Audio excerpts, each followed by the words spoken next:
Hello, everyone, and welcome back to another episode of Blame It on the Stars, where we give you an inside look at what's going on in the universe so you can blame your problems on the stars. It is Jade here. And it's Kara.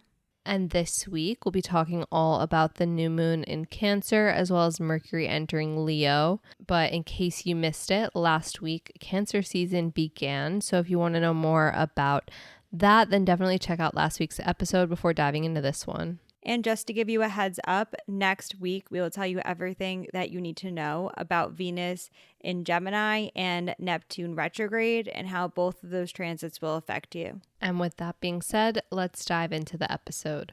So the first thing happening this week that you're going to want to pay attention to is the new moon in Cancer.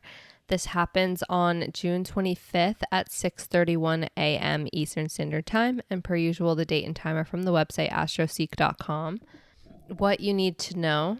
New moons are new beginnings where we're setting intentions for how we want the next month of our life to look like. And we'll be setting intentions around Cancer themes. So think themes of inner healing, emotional safety, and a sense of home and belonging.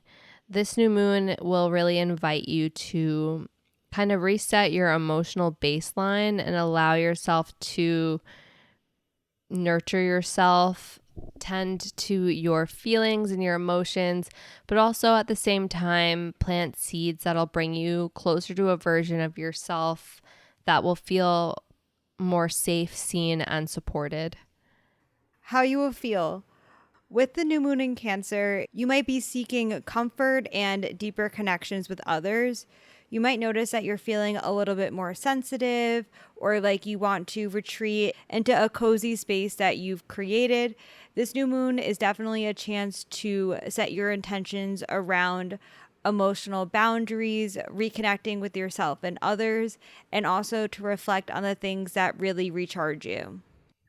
So where this will show up in your life, you might notice that you're more focused on your emotional well-being, your home life, whatever home means to you. You might think about redecorating, whether that's your physical space, an office space, or just any area around you that you feel like could use a little bit more personality. In general, you might also feel more drawn to spend more time with loved ones or create a new self-care routine. But on a more smaller scale, you might find that you are feeling a little bit more nostalgic and want to reconnect with parts of your past that you feel still need healing. What will become important to you? You're going to be more focused on relationships that energize you and bring real, genuine connection.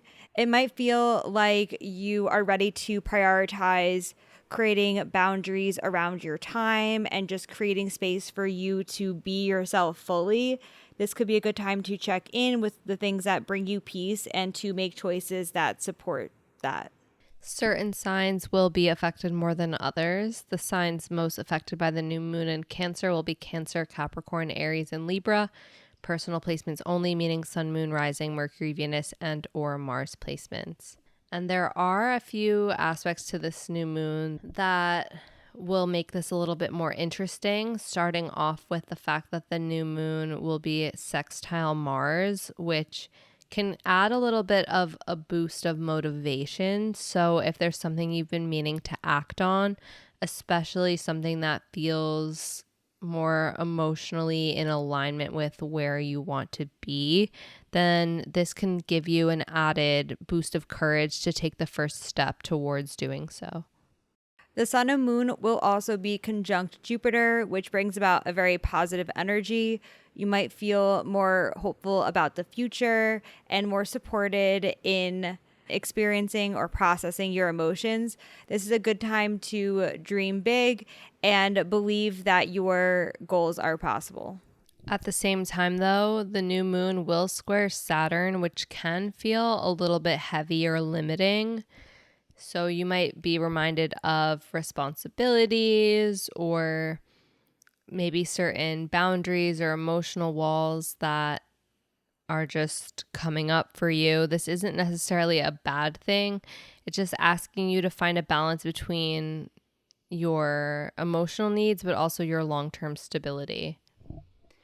And lastly, the sun and moon will be square Neptune, which can make things feel a little bit foggy or uncertain.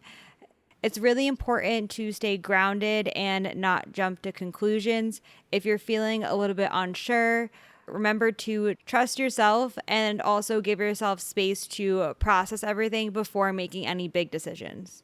The next thing happening this week that you're definitely going to want to pay attention to is Mercury entering Leo. This happens on June 26th at 3:09 p.m. Eastern Standard Time. What you need to know: Mercury in Leo will bring some more boldness and creativity to how you're communicating with people. This is, in general, a really good time for storytelling, public speaking, or any type of creative projects or self-expression. However, it's worth noting that Mercury does eventually retrograde in Leo, so this is going to be a transit that you'll want to just pay attention to what comes up in the first half, because that's what you'll be revisiting later. How you will feel. While Mercury's in Leo, you're going to feel more expressive and passionate in your communication. This is a time where you really want to be seen and heard. However, be mindful that you can notice ego coming up in conversations. So do your best to be mindful when talking to others so that you're able to really listen and make space for different perspectives. Where this will show up in your life: you might notice that there's more opportunities to share your ideas or your creative ideas too, whether that is through pitching new projects at work or just having more engaging conversations where you feel more inclined to share something you're thinking about doing or something you're thinking about starting. You might also feel more inspired to journal about your thoughts in a more creative way, or you might feel inspired to spruce up your social media. In general, there is a really good chance that you're going to be craving more excitement in your everyday routines. What will become important to you? During this time, you're going to be more focused on how you express yourself and how other people are receiving you. You might notice that you're being more intentional with your words and the things that you are saying. There's more of a focus on confidence and leadership during this time as well. So it could be a time to put yourself out there and step up, whether that's in your work life or personal life. If you're wondering how long this lasts, since Mercury does have a retrograde, and we'll give you the Mercury retrograde schedule in just a moment, Mercury will stay in Leo all the way until September 2nd at 9:23 a.m. Eastern Standard Time, when it does enter Virgo. This is a longer transit. And per usual, certain signs will be affected more than others. The signs that are most affected by Mercury and Leo are Leo, Aquarius, Taurus, and Scorpio placements. Personal placements only, meaning Sun, Moon, Rising, Mercury, Venus, and or Mars placements. And there are a few key dates you're going to want to pay attention to while Mercury moves through Leo prior to the retrograde. Starting off on June 28th, Mercury will be trine both Saturn and Neptune, which is a really nice blend of structure and imagination. So could be a really good day for turning your dreams into a plan or expressing your emotions in a way that feels very grounded and safe. And then on June 29th, Mercury will be opposite Pluto. This aspect can lead to realizations and deep conversations. It's a time for emotional growth. This is a good day to get to the root of something or just have a really important, meaningful conversation with someone else. Remember to stay curious and open-minded. And since Mercury will eventually go retrograde in Leo, we figured you'd want the key dates in advance so you can just prepare for when that is to come. The pre-shadow for Mercury retrograde will begin on June 30th at 1:54 a.m. Eastern Standard Time, with the actual retrograde starting on July 18th at 12:45 a.m. Eastern Standard Time. So that could be July 17th if you're in a different time zone. And then Mercury retrograde will end when it stations direct on August 11th at 3:30 a.m. Eastern Standard Time.